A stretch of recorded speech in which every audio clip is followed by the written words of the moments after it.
తెలంగాణలో షెయ్యి పార్టీ సర్కార్ వచ్చి ఏడాది దగ్గరకత్తున్నది. గందుకోసమే ప్రజాపాలన విజయోత్సవ సభలు పెడుతున్నారు రాష్ట్రంలో. ఇక ఇయ్యాలగా కార్యం మిన్నే హన్మకొండకు పోయిండు సీఎం రేవంత్ అన్న. కాళోజీ సారు విగ్రహాన్ని కూడా ఓపెన్ చేసిండు. అట్లనే గా సభలో ఏం మాట్లాడిండు, ఎవల మీద ఫైర్ అయిండు, సీఎం సారుకు ఎవరు అతిపెద్ద షాక్ ఇచ్చిండ్రనేది పురా గరుసుకొని రాపోండ్రి. ఇవాళ కాళోజీ కళాక్షేత్రం బిల్డింగ్ తోటి పాటు కాళోజీ సార్ విగ్రహాన్ని కూడా ఓపెనింగ్ చేసిండు సీఎం రేవంత్ అన్న. ఇక అటెనకలో లోపటున్న ఫోటోలన్నింటినీ మంత్రులందరితోటి కలిసి చూసిండు. ఇక మళ్ళీ అటెనక సభలో మైకు ముంగడికి వచ్చి మాట్లాడిండు. కోటి మంది మహిళల్ని కోటీశ్వరులను చెయ్యాలన్న ఆలోచన చెబుతుంటే టాటా బిర్లాలనే కాదు అదానీ అంబానీలను తలదన్నే వ్యాపారవేత్తలుగా మా ఆడబిడ్డల్ని ఇందిరమ్మ రాజ్యంలో తయారు చేసి వామని కోటి మంది మహిళలను కోటీశ్వరులను చేస్తారట చెయ్యి పార్టీ సర్కారులు. ముందుగాల ఆడోళ్ళకి ఇస్తానన్న నెలకి 2500 రూపాయలు ఎప్పటి నుంచి ఇస్తారో చెప్తే మంచిగుండు అని కారేటమాడుతున్నారు కావచ్చు రేవంత్ అన్న మాట్లాడిన ఈ మాట అయిన ప్రతిపక్ష పళ్ళు. ఇక కాళోజీ కళాక్షేత్రాన్ని కారు పార్టీ యాదిమరిచిందని ఇట్లా మాట్లాడకొచ్చిండు సీఎం రేవంత్ అన్న. మరి అలాంటి గడ్డ మీద కాళోజీ కళాక్షేత్రం వాయిదాలు పడుతూ ఉంటే చూస్తూ ఊరుకుందామా? ఏది ఏమైనా ఎంత ఖర్చైనా కాళోజీ కళాక్షేత్రాన్ని పూర్తి చెయ్యాలన్న పట్టుదలతోటి ఇవాళ కాళోజీ కళాక్షేత్రాన్ని పూర్తి చేసుకొని ఇందిరమ్మ జయంతి నాడు ఈరోజు మనం ప్రారంభించుకున్నాం. మీరు చెయ్యాలన్న ఆలోచన చేయలే.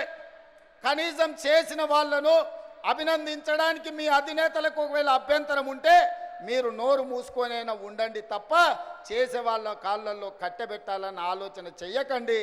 కేసీఆర్ సార్ అసెంబ్లీకి రాని ముచ్చట మీద కూడా గిట్ల మాట్లాడకొచ్చిండు సీఎం రేవంత్ అన్న. రాహుల్ గాంధీని చూసి సిగ్గు తెచ్చుకో.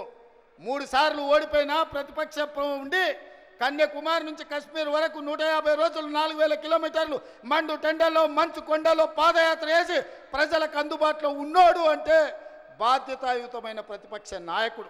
రాహుల్ గాంధీని చూసి నేర్చుకోవాలట కేసీఆర్ సారు. ప్రతిపక్ష లీడర్లు అంటే గట్లుండాలన్నట. రా అసెంబ్లీకి, మళ్ళొక్కసారి చెప్తున్నా, రాబోయే స్వామి అసెంబ్లీకి రా. చూస్తుందా ఎవడో ఇస్తే రాలే కుర్చీలకు. రేవంత్ అన్న కోసం అన్న కేసీఆర్ సార్ అసెంబ్లీకి వత్తడు కావచ్చు. ఇక గింతగానం దా దా అని పిలిచినాక రాకుంటుంటాడా గాని ఇక సీఎం రేవంత్ అన్నకు ముచ్చటగా 3వసారి పెద్ద శాఖే ఇచ్చిండు నర్సంపేట ఎమ్మెల్యే దొంతి మాధవరెడ్డి సారు. ఇవాళ హన్మకొండలో పెట్టిన ఈ ప్రజాపాలన సభకు చాలా మంది మంత్రులు, చిన్న ముఖ్యమంత్రి వచ్చినా కూడా నర్సంపేట ఎమ్మెల్యే అయితే సభకు పోలే. చెయ్యి పార్టీలు ఉన్నట్టే గాని సీఎం రేవంత్ అన్నకు దూరమే ఉంటున్నట్టున్నాడు ఈ ఎమ్మెల్యే దొంతి మాధవరెడ్డి సారు. గప్పట్ల ఎలక్షన్ల ప్రచారంలో రేవంత్ అన్న వరంగల్ టూర్కు పోతే కూడా కలవలేదు దొంతి మాధవరెడ్డి సారు.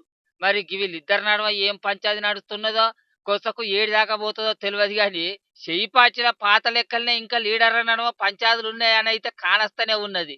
ఏం మారినా వీళ్ళైతే మారరు అని అనవచ్చురు ముచ్చటెరికైన పబ్లిక్.